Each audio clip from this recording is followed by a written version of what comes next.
for the first 3 minutes. This section will be post commentary, but everything after that should be live. Here is the culmination of all the leveling that I've been doing, well, of all the equipment creation that I've been doing. Character in the bottom left will show you who this item is for. So for the weapons, it's fairly self-explanatory. First thing I did with my Aetherium was I built weapons. Did Soha first because she was my next damage dealer, Ingrid next, and then Kesh is my weakest damage dealer, at least as far as I knew. Lucian already had a pretty good weapon. Not the best, but he had a pretty good weapon. Now Ingrid was also my most fragile, so I made her plate armor first. Everybody's getting plate armor, period. The plate armor allows you to have a lessened chance of receiving critical damage. Next up was Soha, because she's in the front. Then Eskandar gets his armor next. He mainly relies on dodging. Kesh already was, fairly formidable, but he's next to last. Lucian, of course, already had very good armor, so his need was the least. What you're seeing is the order of what I created my gear in. It would take a while to get Aetherium, and at first I'd kill only the 2 needed to get to the big chest in the desert. But after a while, I was hoping to get a card from the desert, the 10 of diamonds. Could never find it, and I got tired of just going there and getting something stupid like, I don't know, an obsidian counterweight or something. It just was ridiculous. So I just started farming enemies. I would attack an enemy and I'd probably get like an Aetherium off of them. At first I would load if I didn't get any Aetherium or anything like that. Dragon Scale or Aura Weave Cloth. But after a while I just got tired of it and I just decided, you know what, I want to go all the way to 99 and see what I can do. The gauntlets add an increased chance for counterattacks, so Lucian can attack more often. The enemies are still lethal at 99, and I'm still holding on to the rule where if I lose a character, that's a battle I can't have, so I start the battle over.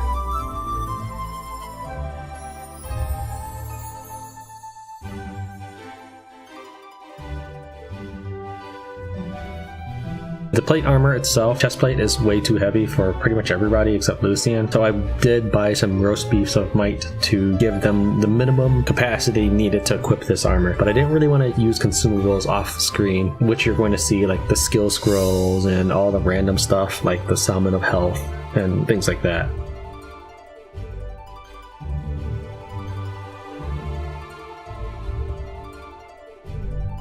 Coincidentally, I do have I did end the previous episode with roughly 200,000, and I do start this episode with about 200,000. But I bought lots of roast beefs of might, a bunch of other augment items, and so forth. I just somehow ended up around 200,000, which I think is kind of funny. But that money changes pretty quickly because I go and pawn off all my other random junk. I don't know why. For some reason, I initially thought that I should show you me selling my random materials. But then when I was going through and editing, I'm like, yeah, there's like 5 hours of this final recording, and selling things like wood or platinum, it was not anything that I don't think a viewer would care about. So all the selling, I've edited that out.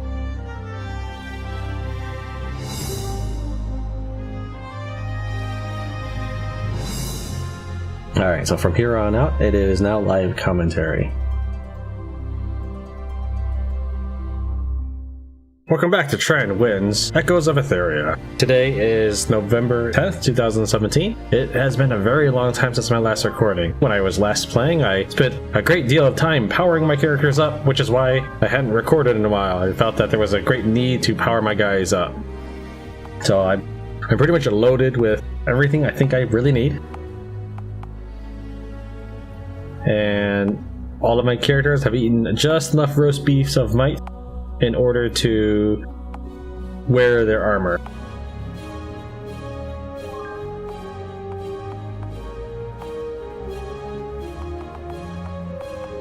Alright, we may want to start by buying lots of these. Wow, that's not as much as I hoped I could get. 36? That's not a lot. Let's see what else I can sell. Now, I don't know if agility really is the end-all be-all, but I really feel like it would be very useful. Let's see here. I just don't know who to spend that on. So maybe I shouldn't have sold all that stuff.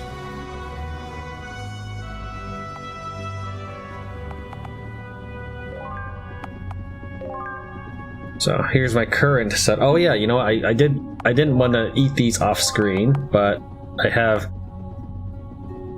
skill point scrolls. Now how many skill points do you need to max out one skill? You need 10. Alright, so I'll just eat 10 of them, and then everybody can max out a skill.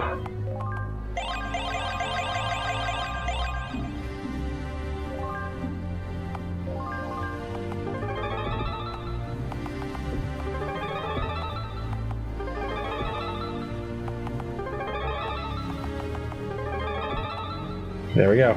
As far as my passives, I'm thinking that he'll be Spellblade, she will be Summoner. We'll have Soha as a magic user, because she has a large amount of hit points right now, so this won't actually help her as much. I'd rather her be able to heal up regularly. I like starting out stealth, but maybe we'll see that I may end up disabling that and turning him into doing this.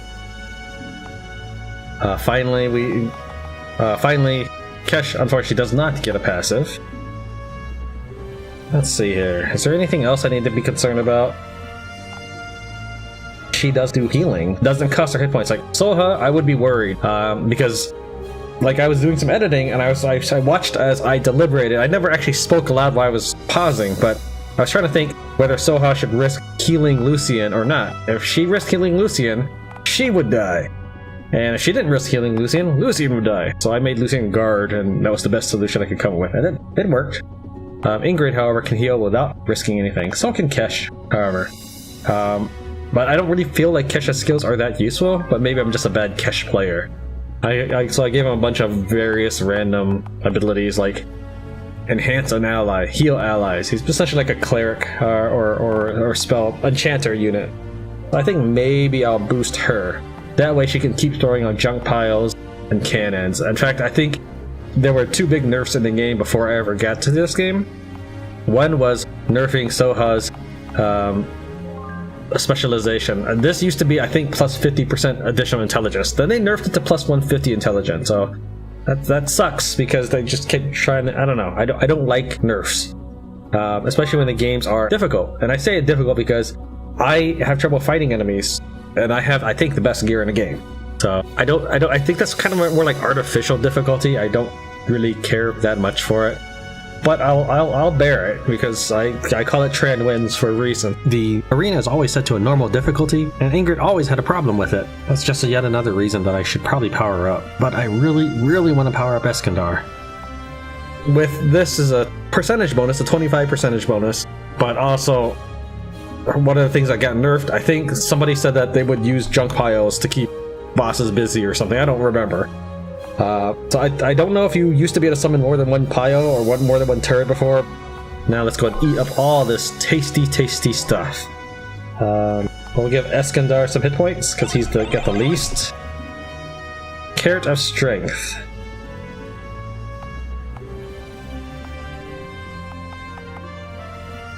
I mean,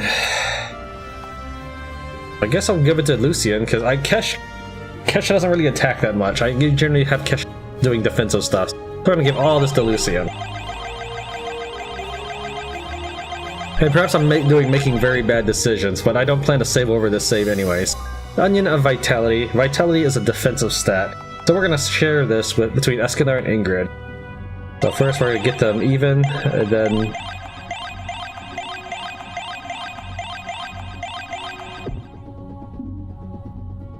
we'll skip the jelly for now, then we'll do Dexterity next. Determines your critical hit rate and accuracy. I understand I could really help out Eskandar's evasion rating, but I'll just go ahead and go more balanced, and we'll give Lucian some more Dexterity. Okay. Mushroom of Magic.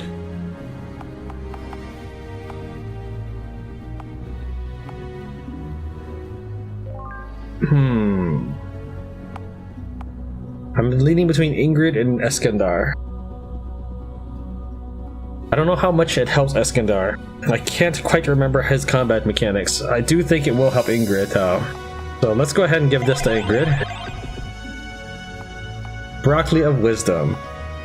I'm gonna give this to Eskandar so he doesn't croak all the time. I feel like when I was doing the arena, he was always having trouble.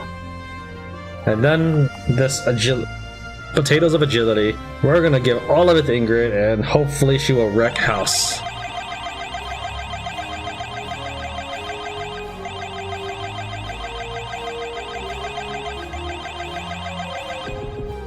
Alright, she basically has double the agility she used to have. I mean, not quite double, but really close. Now we're ready to continue on with the game.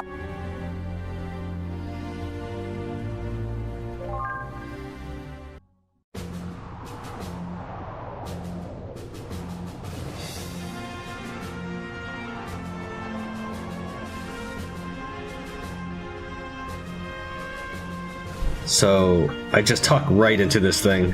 The whole fleet will hear me. Yes, it's very complicated. Just speak into the input there. Hi. Hello, fleet. Lucian here. Say it with your chest, soldier boy. Listen, we don't know what the Arc can do against this fleet, but we do know our weapons will have no effect. So our goal is to board it and enter on foot. We have among us both a complement of battleships and smaller ships that have been retrofitted for combat. Our first objective, contain that thing. We've got to stop any more of those energy blasts from destroying another city.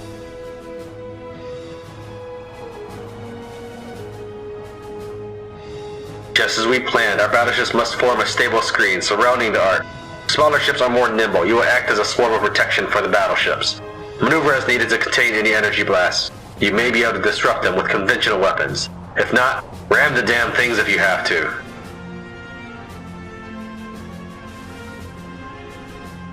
We're going to maneuver the anchor mine you as close to the Arc as possible and drop in. Once we're in, the battleship screen must be maintained.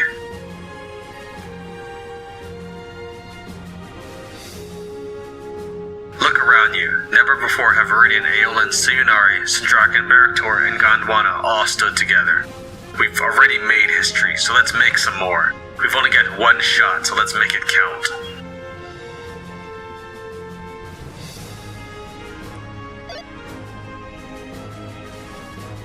How was that? Could have used a touch more optimism, but otherwise, quite inspiring. We're in range, Lucian. The engine overdrive burst should get us to the Arc before it burns out. It's now or never. Hit the overdrive.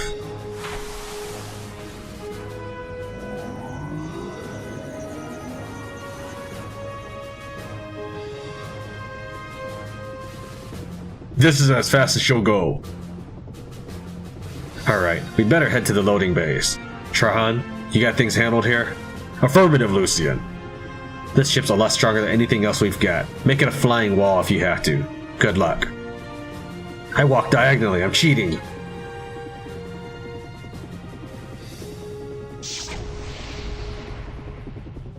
What was that? Energy blast from the Arc, directed at the battleships. The Indomitabl's been destroyed. Just like that? Avatars help us.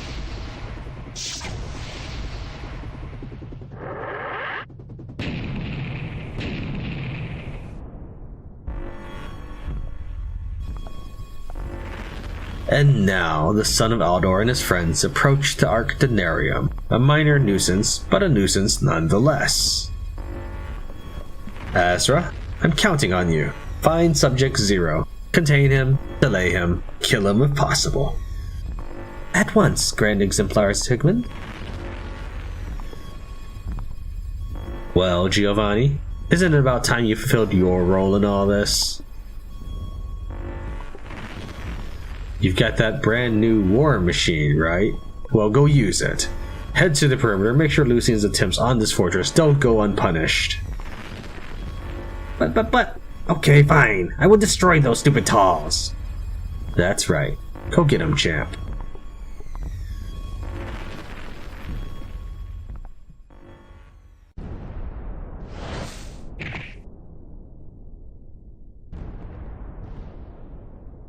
We made it. The fleet's going down like flies, though. Best find a way in fast. Quest starter. Countdown to 0. .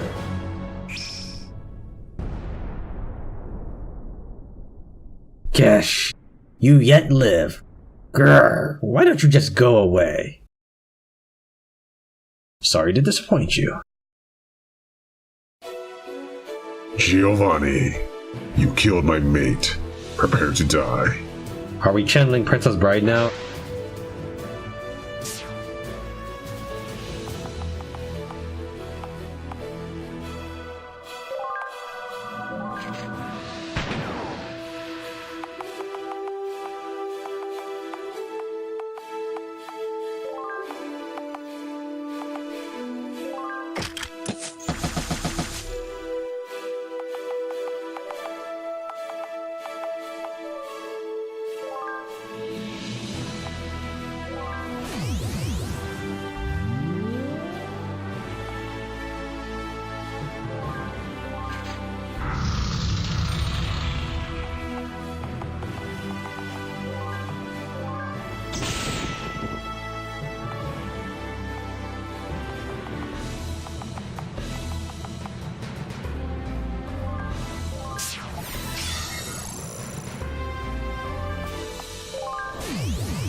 Ingrid has utility, defensive purposes, staggering ability.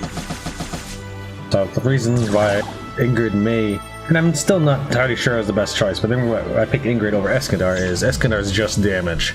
I may have been better off making Eskandar my agility monster. Maybe that's what I should have done. But the only problem with that is often I don't have enough TP for him. But I have had Ingrid like stun lock opponents before, which was a pretty nice thing.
Systems critical?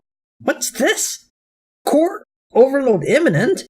Ejection system offline? Not fair! Not fair!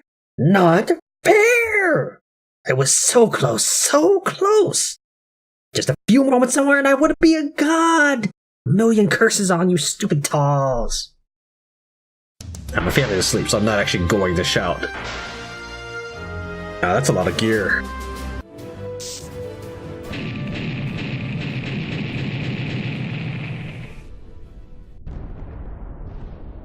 An unglorious end to an unglorious man.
Now, before you think this is overkill, keep in mind that normal enemies are difficult for normal enemies wreck face on the outside.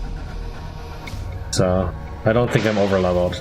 Everybody complains how tough that the ending is, so I wanted to make sure that when I walked in here, I wasn't going to experience those same difficulties. Or if I did, it'd be a lot less difficult than I'd have a lot fewer problems than most people, that is.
This is where it came from, yeah, okay.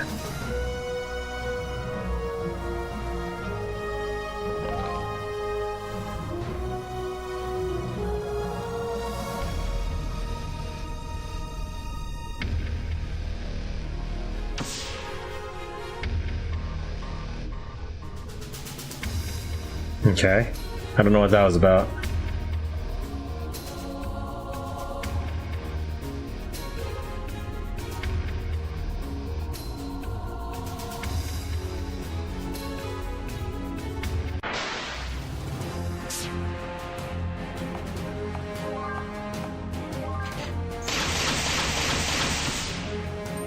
So there have been a couple of times where I would get stuck in an area because of the autosave. Here's what I believe goes on.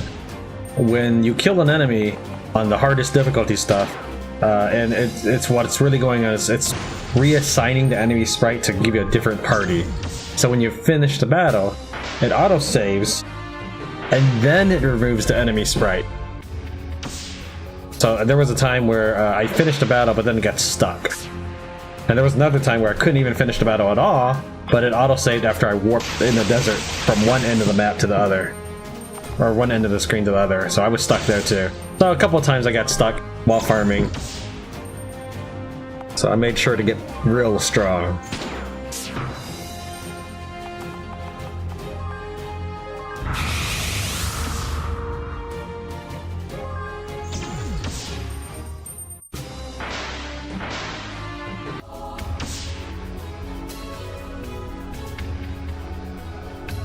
Okay, that's the only exit. Well, there's a door to the top right, but that door looked like it continued on.